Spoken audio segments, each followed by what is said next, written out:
My service branch was the United States Army, and I served in World War II, Korea twice, Vietnam twice. Highest rank, Lieutenant Colonel. The interviewers are Scotty Springston and Don Byers. Camera and sound, Marlene Waters, Barbara Dorr. Very good. Wally, thank you very much for coming to Thank you. be interviewed today. And as we've done with almost every interview we've done with the World War II veterans, we start off by asking you to, what do you remember about December 7th, 1941? Not much. I was in high school, and I remember the student body be called into the auditorium, and they read us President Roosevelt's, I guess it would be the Declaration of War or his speech. But other than that, nothing, really. You don't remember any reaction from your peers really. or anything? No, Okay. no. Well, what was life like for you before that time? What were you, where were you from, and what did you do? Well, I lived in Maine. I was born in Maine. I lived in Maine, and born during the Depression, so it wintertime, a lot of snow. Walked to school. Didn't have the buses, and it was all right. Didn't know any better anyway. So you always remember that. Sure. But not much. As I say, the Depression was really bad up there, and it made it very difficult for all the people. But small towns seem to get along perhaps a little better than the larger cities. So the main thing is we went to school. I had a paper route, I guess like all other children do, and it's not bad in the summertime and hard in the wintertime. Okay. When did you decide to enter the service, and were you drafted? No, I enlisted in the Enlisted Reserve Corps in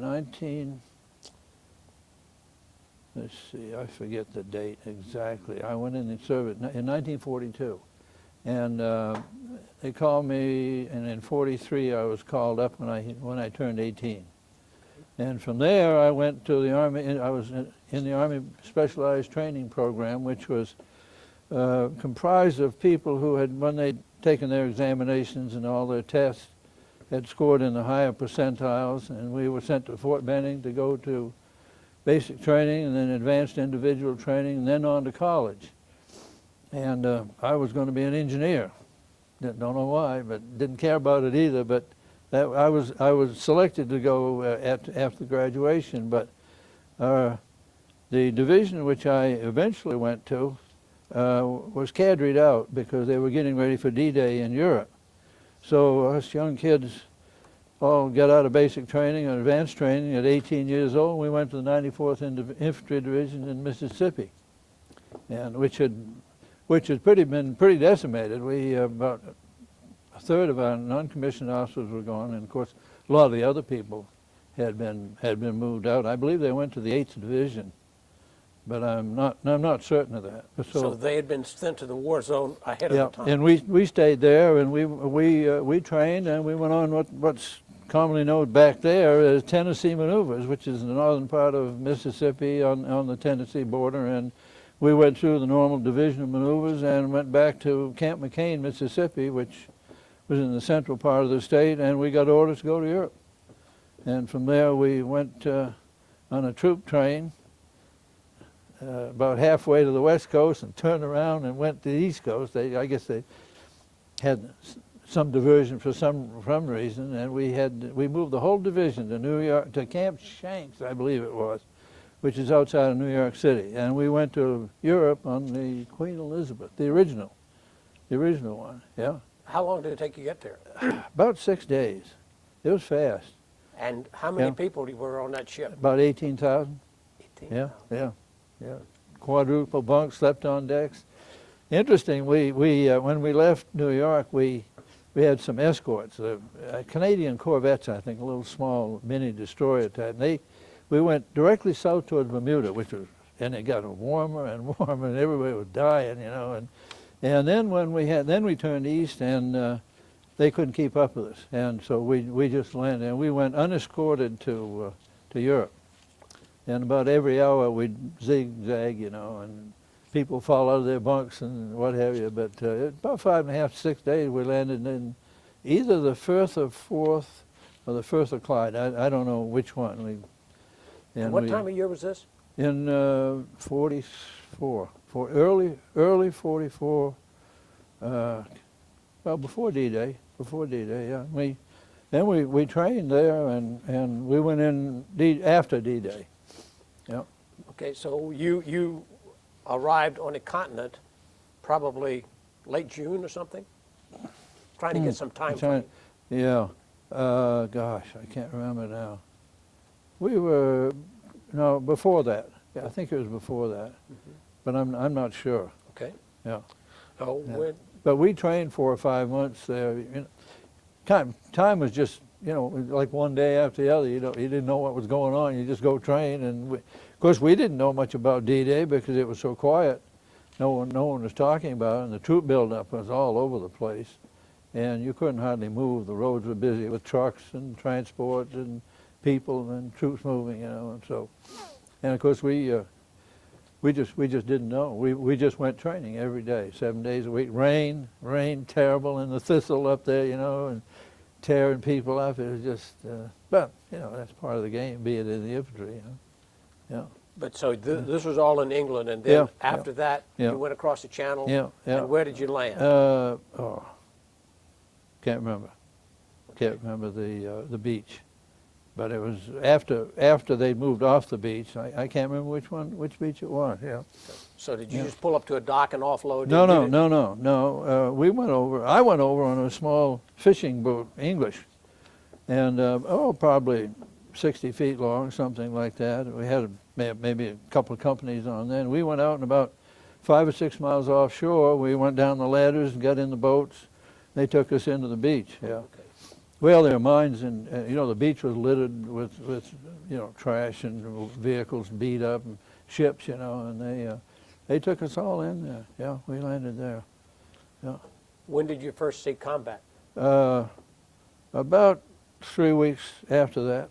They hadn't made the big move. They weren't too far inland at that time, and we kept moving in, but the troops were fighting in it.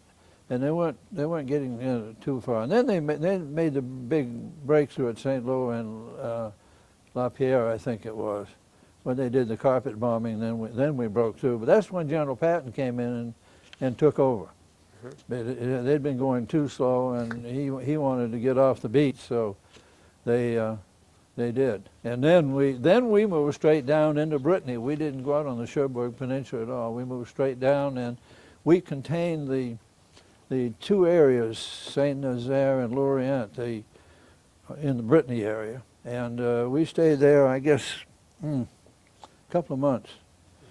Yeah, and the rest of Third Army, which we later joined, turned and went north. I guess it was northwest, and we stayed down there, which is a pretty good battle indoctrination for us. We got a good chance to get organized and get replacements in that we needed, and get our weapons in good shape. So when we got called to move, but we were there. Some units were there quite a while. I wasn't there too long, and we went up early, and but they were leapfrogging battalions out of there, and just a curious incident happened. Otherwise, we might have stayed there too to the end of the war. One of the replacement divisions, I forget the name of it, had a regiment whose ship was torpedoed coming over. And then the regiment, of course, had lost a third of its troops. I mean, a tremendous amount. So they came down and relieved us, and we got a chance to move out, and that division, I forget which one it was now, I'm sorry about that. And we went up, time for the Battle of Bulge.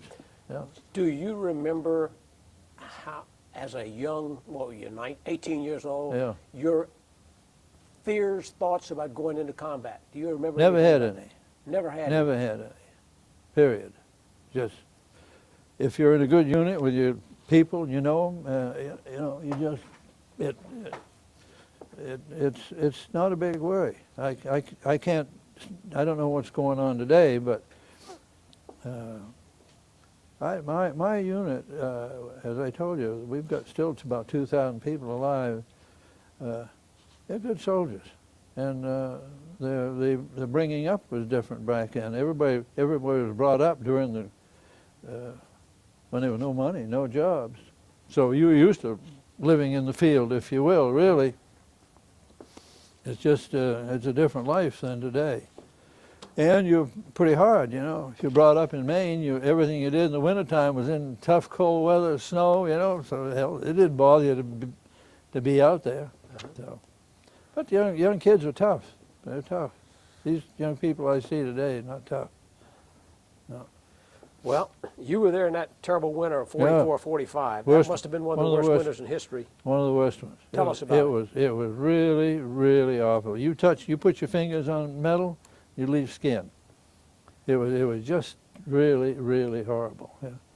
And you can't get ready for it either. You know, you can't become acclimatized when you have to move in pretty fast. We did. I happened to be at a village just south of the Belgian border called Stenay, S-T-E-N-A-Y, and I was there with a rifle. I was attached to a rifle company. I was a machine gun sergeant, and we were attached there. And the Bulge was just north of us, the edge of it, but we could hear it and see it. And the road came right through town. And fortunately, just one small German unit came through there, and about 2 or 3 in the morning. Small tank, probably half a tank company.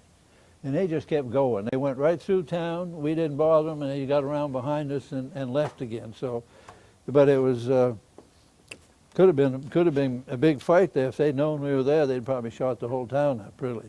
But we had just gotten there. We were in the buildings, and they just came through quick. I kind of think they were lost. I've researched it a little bit afterwards, and there's no point in them coming down there. I think they might have been lost, see, but they were getting shot up pretty bad too. So they were split apart, as were we. Yeah. The snow deep? Wasn't bad. I tell you, it blew so hard that the snow didn't stick. And but I don't remember that. But I remember just a lot of frozen roads, and everything was just so cold. It was awful. I had the chance. My wife and I went to Europe after war a number of times, and we went to Luxembourg for 2 or 3 years. And met the man who managed the hotel we stayed in, and he was born in Namur, which was right close to there, and he was a kid during the time I was there. And he said that was the worst winter. That's when I found out it was the worst winter. Was that year that we went and visited there. And he said it was the worst winter that his parents could remember for 50 years, I guess. Just terribly cold and windy. Really, really bad. But I never had any thoughts about the depth of the snow. It wasn't too bad until we got into Germany a little bit, and then we had quite a bit of snow. Yeah. Well, you were put under General Patton. What is it like to work for General Patton? Well, see, the same old game. You don't stop. You keep going. And I mean, if you just didn't dig foxholes because that was that was the name of the game, is to keep moving. Yeah. And people read about it and hear about it in the movies, but he'd come down and raise some hell if you weren't moving. You just had to attack and attack and attack. So were you moving on vehicles, or were you moving on foot? Feet. Yep. Once the bulge came over the sea, then my division was in the Somme-Moselle Triangle, and we had to attack through the Siegfried Line, and there was 2 walls, two depths of it where I was, and it was terrible. Because they'd been there for a long time. They'd put shoe mines in. That's when the place was really mined. There was probably 8 inches of snow, and you couldn't tell. And we lost a lot of people in minefields there. But we had to go through twice there. The 90th Division had tried to go through it before, and they got halfway through and were repelled by by a German counterattack. But we made it through both of them. It was terrible. We lost a lot of people. Gee, terrible amount of people. Yeah.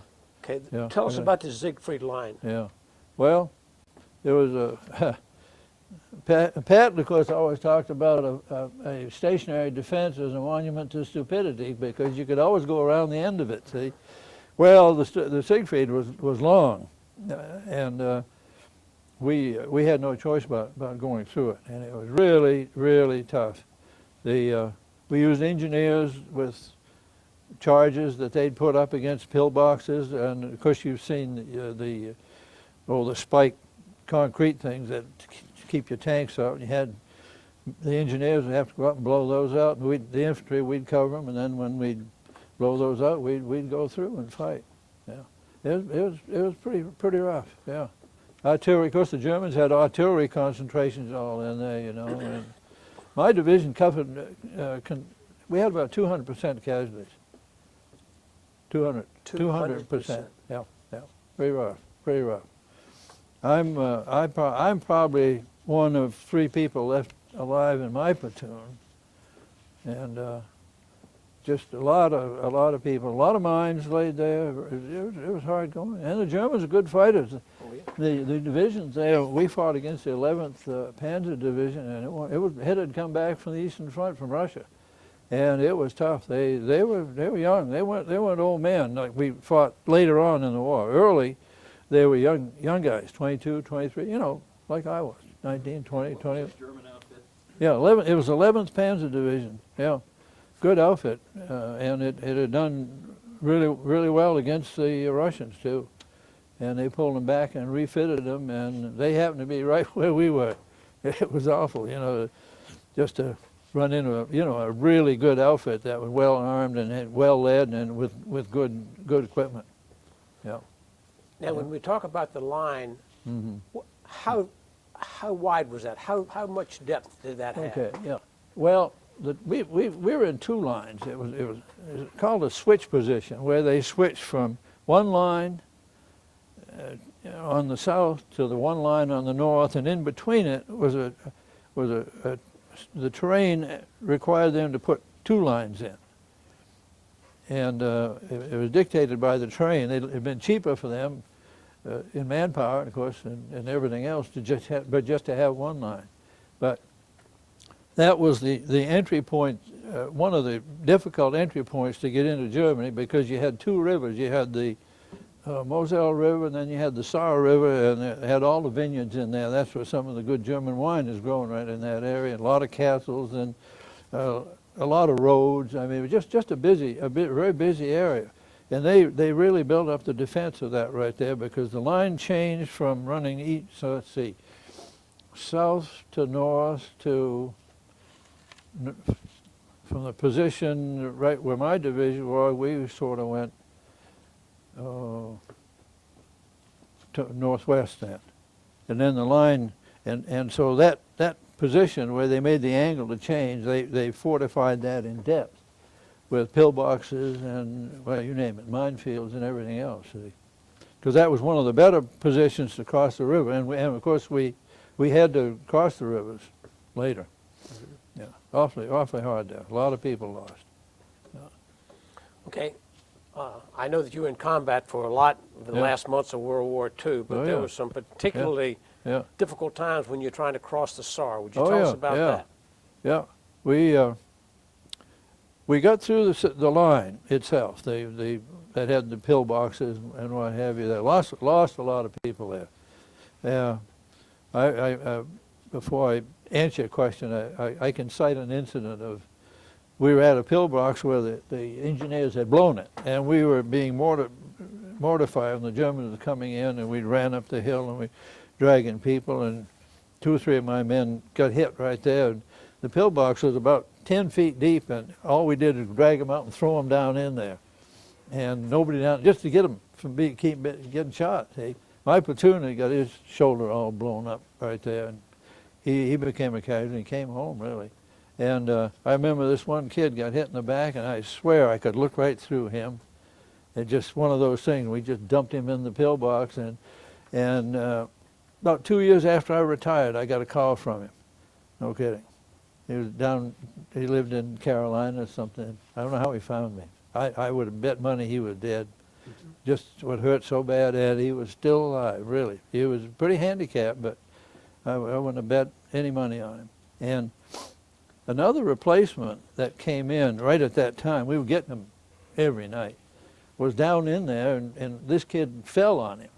and knocked him down and hurt him. And he called me, a couple of years ago, 4 or 5 years ago. Strange.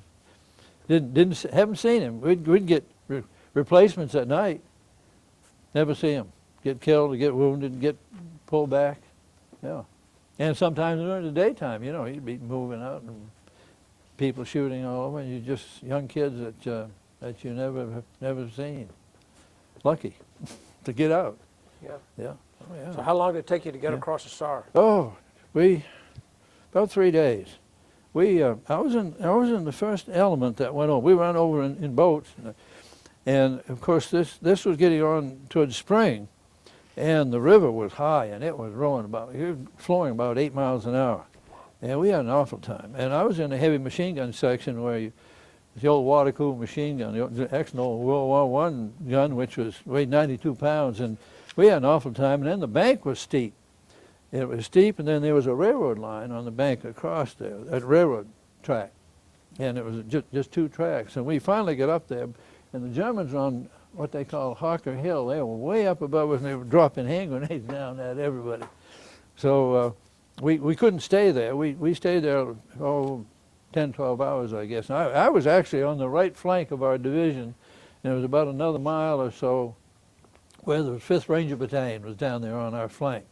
They were attached to us, but they were providing flank security for us because we had to go the other way to do what we were supposed to do. So my battalion, I had a good battalion command, and that one night we pulled everybody down off the hill that had gotten part way up, quiet, and we marched about 6 or 7 miles up this road, and the Germans didn't know we were going.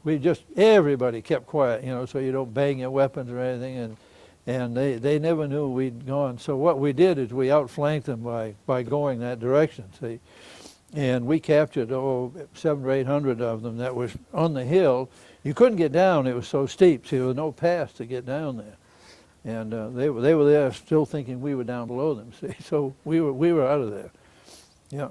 And so that was some of the other regiments in the division didn't make out as well. They had a harder time crossing just because the approach to the river was such that the Germans could see them coming. Mm-hmm. When we came down off a hill, going down pretty steep and pretty fast, and when we got down below, the artillery couldn't fire at us because we were in defilade. They'd fire over our heads back on the hill, but they couldn't hit us until we got across the river. Then when they dropped hand grenades, which would run down the mountain and get a few guys, but the German hand grenade wasn't very good. It was more of a concussion grenade, and most of the time the hill was so high that they'd go off. They'd explode before they got down to where we were. See, bit bad if they'd had our grenade, which would probably.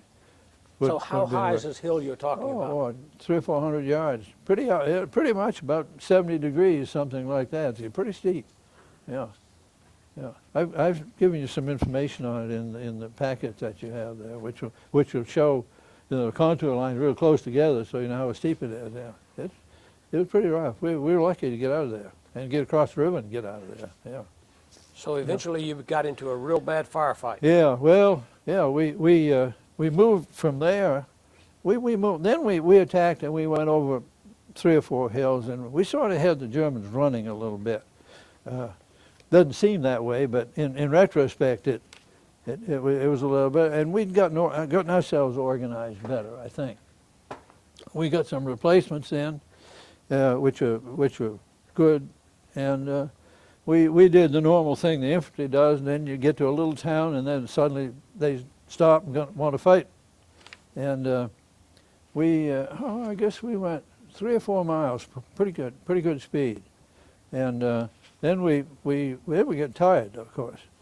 You got a battalion of supposed to be about 1,200 people, and you got 600, 700 in it. And given the same mission, you'd give to a full-strength battalion, and there were still pretty good German troops too. And we were captured half a dozen towns, pretty easy, really. They did. And then we were getting tired, and I think they were too, and we got in this town of Lampaden, and what's the name of the town? Lampaden, Lampaden. It's not too far from the Saar, And we stopped that night, and I went forward with my machine gun section. The normal thing is when you stop, you put a combat outpost out to delay and disorganize and deceive the enemy and deceive them as to where the real front edge of the battle area is, see. So I'd just gotten out there that night, and the battalion was sort of getting its position and people trying to get a little rest. And then we knew the Germans always, when we stopped attacking, they'd counterattack 10 or 12 hours later. Sometimes in strength and sometimes just to harass you a little bit. And of course we didn't know this, but they had put some pretty good sized elements together in front of us, which kind of surprised us because we'd been able to go forward, you know, reasonably easy. And Lord, that night, about midnight or something, we got hit by we call them screaming Mimis. It was I think it was an 8-tube gun, had a fixed length, and they'd move the gun and they'd pick a firing point or a target and shoot these eight rounds at it. Now of course they pre-position their artillery like we do, and we have firing points and have the coordinates, and so and we happened to be where I put my gun, and I was with an infantry platoon out there right where one of their firing points was. And I had two machine guns which are about 20 yards apart. One gun got hit and disappeared. Just must have got an 8-round landed right on the gun. Killed all the men. We were short men. Should have had 8 men. We had like 4. And just, that was it. They just disappeared. And the gun, I was with the other gun, of course. Then we got the Germans coming up and attacking us. And we fought. And then they bypassed us, of course, into town. Then they almost captured town behind us. See, we were 1,000 yards out in front. And so 4 people. Yeah, on my section, yeah. But we fought initially, and then it became very apparent to me that we were going to get overrun. I mean, the 4 of us with one machine gun weren't going to hold anybody off, and I'd captured 4 guys right there, and had to take one of my men who'd been wounded to take him back. And I took the other 2 guys in the gun, and we worked our way back through the woods, trying to just to get back somewhere around town, because I was out of contact with everybody. All the line wire that we laid down was gone and blown up, so I didn't know what was going on except that a war going on behind me, and we could see German troops moving, and then we decided we were not going to give away our position by shooting at them. We were going to get out of there. So I got back into town. Well, I got back, it was 1,000 yards. Probably I went 800 yards, got to the edge of some woods, and both my men got hit by artillery, yeah. And I was left with a machine gun and some ammunition. And of course, nothing I could do about it. I mean, they were both done. They were both dead. There was just nothing I could do. So I got back into town a little bit that afternoon late. I waited in the woods before I did anything else. But artillery's going around everywhere, and you never knew when. But anyway, I got back and I put the gun up, and fortunately got the right position. And there wasn't much going on, and somebody else had tried to put a daisy chain across the road, because there were some tanks with the Germans. And a daisy chain is made up of anti-tank mines. They're about this big, they're about that deep, and they're heavy. They're about maybe 12 to 14 inches diameter and 4 or 5 inches deep. And you chain them together, like you'd have 8 of them across the road, but it's heavy as the devil. And I tried to put a daisy chain right in front of my gun position, see? And I only got about 4 in, because they weighed 60 or 70 pounds each, see? So you can only pull 2 or 3. And then the Germans started to attack right in front of me, and I shot them for 2 days, coming all over the place. I was there about 2 days, I guess. By yourself? Yeah. Well, they had infiltrated our battalion. They hadn't overrun it, if you will, but they had infiltrated the whole battalion. Yeah, and they were behind me and all over the place. Stone building behind me. They'd keep shooting at it, and they were coming up the hill a little bit, and I could tell, in a sense, that they hadn't had good training, because when you go uphill, you tend to shoot higher. rather than to shoot lower. See, so they always shooting everything right over my head, which was lucky for me. But we always taught, in my infantry units, you always taught people that if your tendency when you're going uphill is to shoot too high, you ought to shoot right for the ground up there, see. And they weren't doing this, so I suspicion there was some new troops coming in there. But I killed about 100 in 2 days there, yeah. You're sitting here by yourself. Yeah. I was scrounging ammunition from all over the place, you know, and some shooting with the M1, sometimes shooting with a machine gun. With a machine gun, you know, it was a water cooled. It had a water cartridge around the barrel, and that, I swear, the barrel, time it gets so hot, you could see the bullets coming out of there. You know, they'd go loop. You know, a barrel's hot, just it doesn't go anywhere. You know, it was terrible. Yeah, I made it. But I had the good fortune to save the lives of 6 guys that the Germans had captured right behind me too. And I just happened to turn around and I saw these 6 guys of ours with their hands behind their back, and there was 4 or 5 German SS troopers behind them, running them down into a house. And I said, "Damn, that's kind of weird, you know." And there wasn't nothing going on right in front of me, so I crawled up there and I threw a hand grenade. I threw a smoke grenade in through a broken window, and the boys in there hollered gas, and the Germans surrendered. But I've talked to a couple of those guys afterwards, about our people, and they said they thought the Germans were getting ready to execute them. They were getting ready to kill them. Yeah. But that's you know, that's the way it goes, really.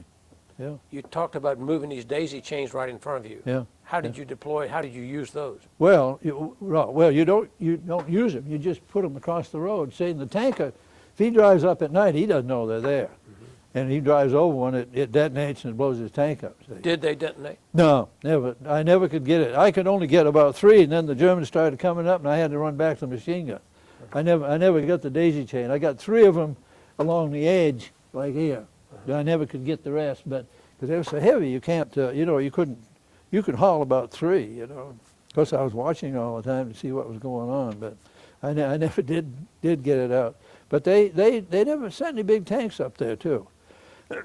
Apparently, our artillery was doing a pretty good job on them. Yeah, never saw any tanks come up through in front of me, but a lot of people. Man, a bunch of people there. Boy, amazing that these are good people. These were from the 2nd Mountain Division, I think, or 6th Mountain, I forget which. Good troops, been around a long time, and young and tough. They were really tough. And but for them to keep coming up through this draw in front of my position really amazed me, because they could see people getting killed there. Yeah. And of course, I was calling in artillery. I had the artillery plotted too, right in front of me. So I was getting artillery and machine gun fire at them, really. At the same time, well, at the same time for almost 2 days, yeah. So you were a busy man. I was busy, yeah. Well, everybody was busy. You know, the battalion, we lost 120 people, and we killed or captured about 500 of the Germans. But our battalion's under strength to begin with, see. But everybody was busy. It wasn't a question of me expecting to get some help. That, you know, it just wasn't going to happen. Yeah. I think you received some recognition from our government for that. Would you tell us about that? Yeah, well, I got a Distinguished Service Cross. Actually, I was recommended for the Medal of Honor, which I didn't know. Well, that of course, that happened later, but I never knew it until we got, well, I guess up on the Rhine River. Well, after this battle was over, we reorganized for a couple of days, and then we leapfrogged battalions, and we ended up at the Rhine River. And the Germans were really running then. I think this was kind of a last gasp, this one at Lampeter, but and then my division was on the, we were at Ludwigshafen, I think it was, yeah. And we came back to Baumholder, which was a place, it was where the Germans trained, and we captured it. Mm-hmm. And we came back in. I got orders to come home. I didn't have any idea why. Some guy said, well, you got a lot of points, and they counted points for each engagement, for each award, or something like that. And I had no idea until about 7 or 8 years ago that I had been originally recommended for the Medal of Honor. So I Had no idea. I just thought I just came home early, you know, so I got reassigned. And that's Yeah. why they called you home? Well, apparently, because you know, I had no reason to be pulled out of my unit before anybody else. You know, I didn't have any more points than anybody else, so why would they pick me out? See, but then when I got back to the United States, I got the Distinguished Service Cross, and then 40 years later, I found out from my old World War II commander that he'd originally recommended me for the Medal of Honor, and somewhere along the line, it was turned down to the Distinguished Service Cross. See, because my the award thing is being fought again. The people are still trying to get it upgraded to the Medal of Honor. Yeah, I gave you some information in the papers today on that thing. So it's starting again. Well, So you actually, your personal advance into Germany stopped pretty much at the Rhine, Yep. and then you were pulled out and came back home. Yeah. I didn't go. They went up around the British area and moved in for some reason. I don't know why. And then I went to Czechoslovakia during the after the war was over, and they stayed in Czechoslovakia for a while. Yeah. So you returned home to catch your Queen Elizabeth back home? No, God, I came home in a Liberty ship, and it bounced and banged, and I'll tell you, in the spring, coming back from Europe, the weather's terrible there. That was awful. Yeah. Had a lot of wounded. It was a semi-hospital ship, but you know, it was just had a lot of guys in couldn't get up in stretches, you know, and everything. Bringing them back, but it was rough as the devil. It took about 10, 12 days to get back. So in all of this Yeah. combat that you were in, you were never wounded at all? Oh yeah. I got hit in the knee on that outpost. Right, hadn't got that 20 minutes ahead. Got a piece of shrapnel in my knee, right in the front of it. Yeah. I didn't know that. Yeah. But that's the way it goes, you know. Okay, so after you came home, what'd you do? Well, I got assigned to a prisoner of war camp up in my home state, up in the northern part of the state. Now, these were prisoners that had been caught, some of them in Italy, some in South Africa. They'd been prisoners forever, and they're over here working. People could hire them, and they put guards out. So I became a first sergeant of a prisoner of war camp until my time was up, and I got discharged, and then went back to school, and then went back in the Army. So when you got... Having commanded a rifle company. And we lost 2 choppers going after the Navy guy in Afghanistan, somewheres up there. Remember, they sent them on missions out there and didn't know what they were doing, no artillery support. And remember this one kid that fell out of the chopper? Well, everybody says today, well, you leave no one behind. Well, you don't send 2 choppers and get 10 guys killed going for a dead body. It doesn't make sense. And this guy today, the division commander he was the 10th was up at northern New York. He authorized them to send those 2 choppers in on that mission. It's terrible. And you know where he is today? He's a lieutenant general today, and he is the G1 of the Army. I mean, whatever chief personnel man. Terrible. You can't, well, look what you remember the tall Afro-American guy that did all the briefing during the war? He doesn't have a combat infantry badge. He's a brigadier general, and he's talking about the operation. Well, how in the world does he know? Never heard a shot fired in anger in his life, and we got all these generals running the place now. Something's wrong. And somebody's got to know about it.